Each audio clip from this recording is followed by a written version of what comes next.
सही नाम जाप करने से कौन सा चमत्कार होता है, ऐसा कोई कह सकता है या पूछ सकता है। हम जब बाबा की सेवा करते हैं तो मन में कुछ सांसारिक इच्छा होती है। जैसे जैसे सेवा बढ़ती है तो हमारा मन सही गुणगान में खो जाने लगता है। फिर संसार से ज़्यादा हमें सही का ध्यान होने लगता है। लेकिन ये एक दो दिन में नहीं होता, तो हर रोज़ बाबा का ध्यान करने से होता है। इसमें सबसे ऊपर सही नाम जाप का ध्यान करना होता है, क्योंकि पूरे दिन के भागाभागी में नाम ही है जो हम ले सकते हैं। नाम लेते वक्त, सही जाप करते वक्त हम किसी चमत्कार की उम्मीद लगा बैठते हैं। चमत्कार तो होगा ही, लेकिन उसके लिए मन की तैयारी भी तो होनी चाहिए। हमारे काम, क्रोध, मोह, लोभ, मद, मत्सर ये अपने काबू में होना चाहिए। सही जाप इन विकारों पर लगाम लगाने का काम करता है। कोई भी विकार हद से बाहर गया तो विनाशी होता है। सही नाम जाप करने से एक हद तक ये विकार अपने आप काबू में रहने लगते हैं।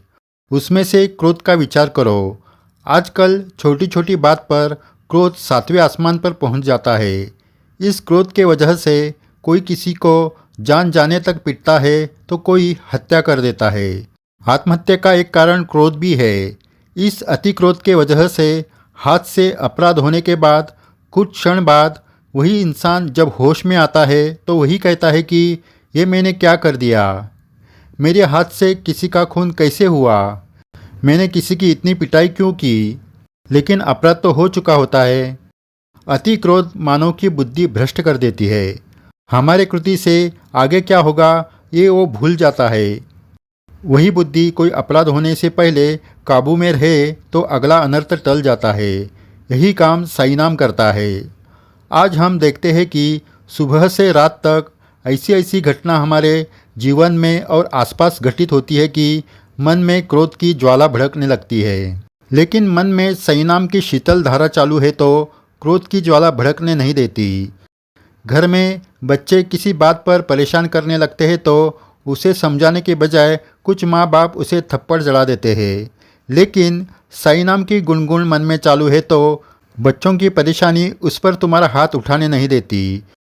मन की ऐसी अवस्था होती है कि उस बच्चों को सही तरीके से समझाने की मन को बुद्धि होती है। हम बाहर काम के वक्त रहते हैं तो नौकरी या कोई व्यवसाय करते वक्त क्रोध का सामना हमें करना पड़ता है। नौकरी में बॉस के क्रोध का सामना तो व्यवसाय में क्रोध का सामना। जैसे हमारे अंदर के क्रोध को सही नाम से हम काबू में ला सकते हैं, वैसे आगे वाले किसी इंसान के क्रोध का भी सामना कर सकते हैं। जो सही सेवा में है वो किसी काम में गलती नहीं करेगा। अगर गलती हुई तो सामने से आपके ऊपर कोई चिल्लाएगा तो मन को शांत रखने की ताकत सही नाम ही देता है। हम ये भी देखते हैं कि बच्चों में क्रोध की मात्रा ज़्यादा बढ़ गई है। ऐसा भी पड़ा है कि टीचर ने विद्यार्थी को डांटा तो उस विद्यार्थी ने टीचर को ही मारा है। ये भयानक है। इसलिए हम अपने बच्चों को बचपन से ही सही नाम जाप करने की आदत डालना चाहिए। इससे बच्चे मन से शांत होंगे और उनका पढ़ाई पर ध्यान लगेगा। दिन भर पढ़ाई करने से बच्चे टॉप में नहीं आते हैं, तो क्या पढ़ा है इस पर ध्यान देने से टॉप में आते हैं। और ये ध्यान देने का काम सही नाम जाप करता है। पढ़ाई पर ध्यान न देने वाले और छोटी छोटी बात पर गुस्सा करने वाले बच्चों को सुबह और शाम सिर्फ 5 मिनट सही फोटो के सामने बिठाकर सही नाम जाप करने को कहे। फिर चमत्कार देखिए। रोज़ ऐसा करने से वो बच्चा खुद ही रोज़ सही जाप करने लगेगा। ज़रूर ये करके देखिए। बच्चे के बर्ताव में सुधार ज़रूर होगा और यही तो चमत्कार है। हम ये भी देखते हैं कि घर में आपस में छोटी छोटी बात पर झगड़ा हो जाता है। उस वक्त मन क्रोध से उबलने लगता है। मन में आ जाता है कि कहीं जाकर जान दे दे। होता है ना ऐसा।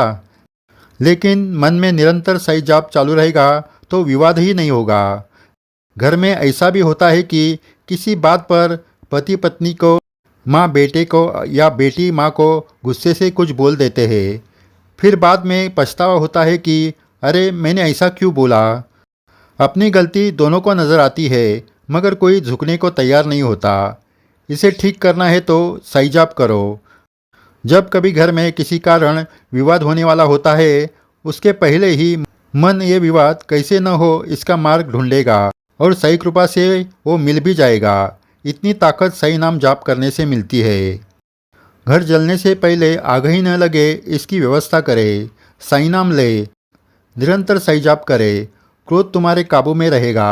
क्रोध काबू में रहेगा तो मन शांत रहेगा, और मन शांत रहेगा तो अच्छे विचारों के साथ सफलता के मार्ग खुल जाएंगे। आप ज़रूर ये करके देखिए। अभी से निरंतर सही नाम लेना चालू कीजिए। जय साई राम। श्री साई विचारधारा चैनल पर श्री साई बाबा के संदेश की जानकारी विस्तृत स्वरूप से दी जाती है। ज्येष्ठ साई भक्त और जिन्होंने साई साहित्य पर संशोधन किया है, ऐसे मान्यवर भक्तों के विचार अभिवाचन के माध्यम से सुनाए जाते हैं। अगर आपने ये चैनल सब्सक्राइब नहीं किया तो ज़रूर कीजिए। साई सेवा करते वक्त आपको ये चैनल दीपस्तंभ की तरह मार्गदर्शन करेगा। जय साई राम।